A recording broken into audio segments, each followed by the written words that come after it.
আমরা আজকে আবার ক্লাসরুমের মধ্যে এসে উপস্থিত হয়েছি। আজকের আমাদের আলোচনার মূল উপজীব্য বিষয় স্বরসঙ্গতি কাকে বলে। স্বরসঙ্গতি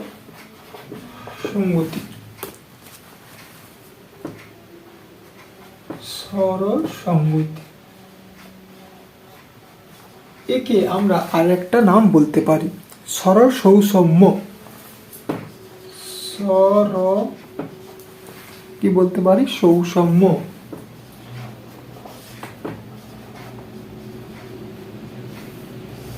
ঠিক আছে, তাহলে স্বরসঙ্গতি কাকে বলে না? স্বরসঙ্গতি যা কিছু হবে সব কিছু স্বরবর্ণ নিয়েই হবে।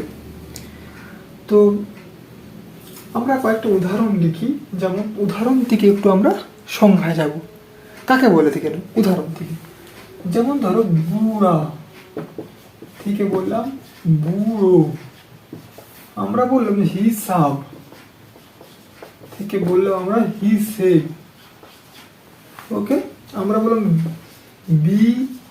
বিলাতি থেকে বললাম বিলিতি। ঠিক আছে, আমরা বললাম ধরো শেফালি থেকে আমরা বললাম শিউলি। ওকে, কি হচ্ছে একটু আমরা বুঝি উদাহরণগুলো, তাহলে কিন্তু আমরা স্বরসঙ্গতিটা বুঝতে পেরে যাব। কি হচ্ছে দেখো, বুড়া ব যুক্ত হর্ষ যুক্ত রয়পুটকি র যুক্ত আ। আমি তোমাদেরকে বলেছি স্বরসঙ্গতি করছি মানে ব্যঞ্জন বর্ণটা নিয়ে ভাববো না, স্বরবর্ণ নিয়ে কারবার হবে এখানে। এই পাশটায় কি পাচ্ছি দেখো, বুড়ো ব যুক্ত হর্ষ বুড়ো রয়পুটকি র যুক্ত ও বুড়ো। আচ্ছা, এখানটা দেখো জায়গাটা এখানে ছোট হয়ে গেছে, তো তবু আমরা দেখাচ্ছি হিসাবটা তোমাদেরকে আমি এই নিচটা এটা মুছে দিচ্ছি, বিলাতটা হিসাবটা তোমাদেরকে আগে দেখাই। আচ্ছা, আর একটা সহজ একটা দেখি তাহলে, দেশি থেকে দেশি করে দিই। হ্যাঁ, দেশি থেকে কি হবে দেশি।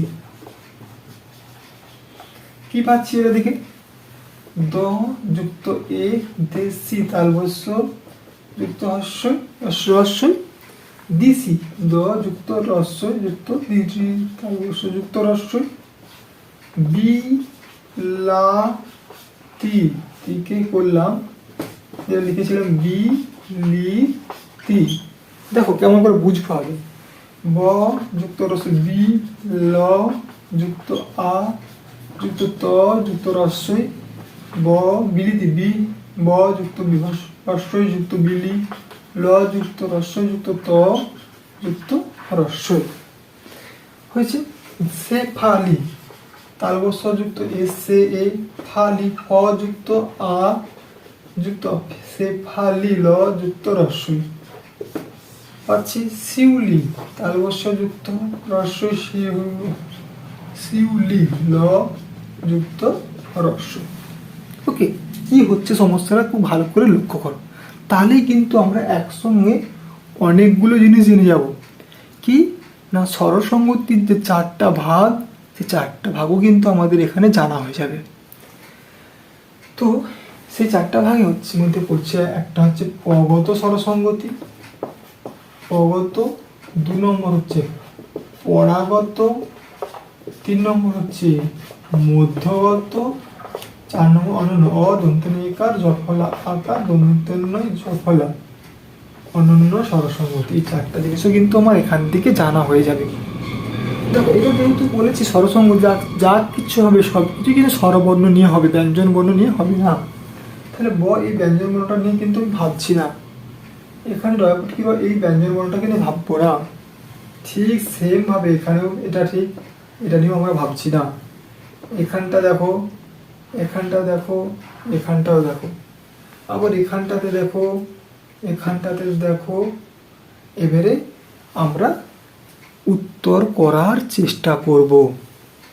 দেখো, স্বরসঙ্গতিতে যদি আমরা এপাশ থেকে তাকিয়ে পরপর যাই, স্বরবর্ণ প্রথমে এটা পাচ্ছি প্রথমে, তার মানে এটাকে আমি লিখব পূর্ববর্তী স্বরধ্বনি বলতে পারি উচ্চারণ করলে। আর শেষে রয়েছে এটা মানে পরবর্তী। ওকে, আবার যদি এখান থেকে লক্ষ্য করে তাকিয়ে আমরা যাই, এটা প্রথমে পাবো, এগুলো এগুলো এই ঘরের এটা এই ঘরটা, তাহলে পূর্ববর্তী এটা, আর এটা কি পরবর্তী, এটা পূর্ব, ওটা পরবর্তী স্বরধ্বনি। আবার এখানে আসো, এদিক দিয়ে যদি তাকিয়ে তাকিয়ে যায়, এটা পূর্ব সবার শেষে আছে মানে এটা পরবর্তী স্বরধ্বনি, এটা মাঝে আছে মানে কি মধ্যবর্তী। ওকে, এবার এটাকে আসো, এদিক দিয়ে যদি তাকিয়ে যায় এটা পাবো পূর্ব, আচ্ছা আবার এখানে একটা আছে মাঝখানে, এখানে একটা মধ্য আছে, আবার এখানে পরবর্তী মানে শেষে রয়েছে, শেষে। ওকে, তাহলে আমাদেরকে কি জানতে পারলাম? দেখো এখানে পূর্বের গুলো ঠিকঠাক আছে, পরের স্বরবর্ণগুলো পরিবর্তন হয়েছে। এখানে হর্ষও ছিল, এখানে হর্ষও আছে, কিন্তু এখানে দেখো উল্টাপাল্টা হয়েছে, আ হয়েছে ও হয়েছে। ঠিক এটাই দেখো, এখানে এ ছিল, রস্বই ছিল, দেখো পরের দুটো কিন্তু ঠিক আছে। এখানে যেহেতু পূর্বের দুটো ঠিক ছিল, পরের পরিবর্তন হয়েছিল, তাহলে কি হয়েছে না, পূর্ববর্তী স্বরের প্রভাবে যখন পরের পরিবর্তন হচ্ছে, তখন তাকে আমরা বলবো অগত স্বরসঙ্গতি। পর ঠিক রয়েছে, পূর্বের পরিবর্তন হয়েছে, মানে পরবর্তী স্বরধ্বনির প্রভাবে পূর্ববর্তী স্বরধ্বনির পরিবর্তন হয়েছে, কারণ এখানে যা ছিল এখানে তা কিন্তু ওটা নেই, তখন আমরা বলবো পরাগত স্বরসঙ্গতি। আবার এটাই দেখো, দুপাশে দেখো, দুপাশে ঠিক আছে, পূর্ব এবং পর ঠিক রয়েছে, পরিবর্তন হয়েছে কোথায় না মাঝখানে, তাই আমরা একে বলবো মধ্যবর্তী স্বরসঙ্গতি। এবার 4 নম্বরে একটা ভাগ আছে তোমাদের অনন্য স্বরসঙ্গতি, পূর্ববর্তী এবং পরবর্তী। দেখো পর যদি বা ঠিক আছে, পূর্ব কিন্তু আলাদা, আবার দেখো মাঝখানটাও আলাদা। এতক্ষণ কোথাও দুপাশে ঠিক হয়েছিল বা মাঝখানে পরিবর্তন হয়েছিল, বা পূর্বে পরিবর্তন হয়েছিল পরে ঠিক ছিল, কিন্তু এক্ষেত্রে দেখো প্রথমটা দেখো পূর্বে পরিবর্তন, পরটা যদি বা ঠিক আছে, আবার কিন্তু মাঝখানেও পরিবর্তন। তাহলে আমরা বলতে পারি পূর্ববর্তী বা পরবর্তী উভয় স্বরধ্বনির প্রভাবে যখন কি হবে, পারস্পরিক একটা পরিবর্তন হয়েছে, পূর্ববর্তী বা স্বরধ্বনির পারস্পরিক প্রভাবে যখন একটা উভয়ই কি হয়ে যাচ্ছে, এটা পরিবর্তন হয়ে যাচ্ছে, তখন তাকে আমরা বলবো যে অনন্য স্বরসঙ্গতি। তাহলে আশা করি আমরা বুঝতে পেরেছি যে পগত স্বরসঙ্গতি কাকে বলে, পরাগত, মধ্যগত এবং অনন্য। আর স্বরসঙ্গতি বা স্বরসৌষম্য কাকে বলে না, বাংলায় বিশেষ করে চলিত বা মৌখিক বাংলায় পূর্বস্বরের প্রভাবে পরবর্তী স্বরধ্বনি, পরবর্তী স্বরের প্রভাবে পূর্ববর্তী স্বরধ্বনি যে লক্ষণীয় পরিবর্তন হচ্ছে, তখন তাকে আমরা বলবো স্বরসঙ্গতি।